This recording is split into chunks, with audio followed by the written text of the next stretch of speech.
60 възрастни и самотни хора в Русе, които имат нужда от медицинска помощ вкъщи, живеят с грижите на организацията Каритас.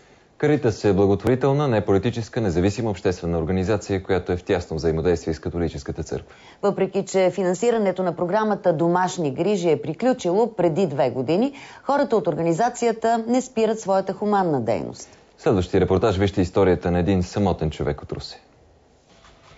Хронична бъбречна недостатъчност, исхемична болест, подагра. Това са само част от заболяванията на 86-годишния Марин Сенков.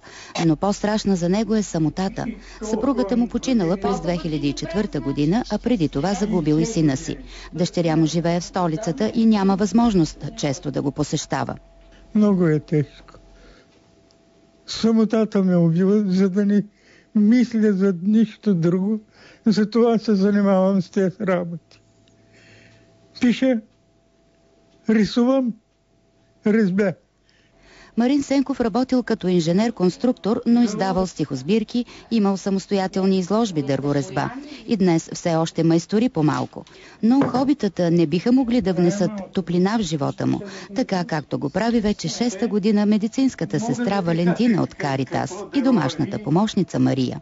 Валя иди понеделник, сряда и петък да ми следи кръвното. И съм много доволен от тях. Те са мои момичета.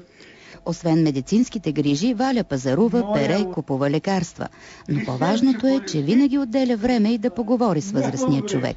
Няма кой да им отвори вратата, както те сами казват. Извършваме манипулации, но това не е достатъчно за тях. Просто трябва да има социален контакт. Марин Сенков и другите с неговата съдба знаят, че вратата ще се отвори и ще влезе тяхното момиче или момче от Каритас, за да даде смисъл на живота им.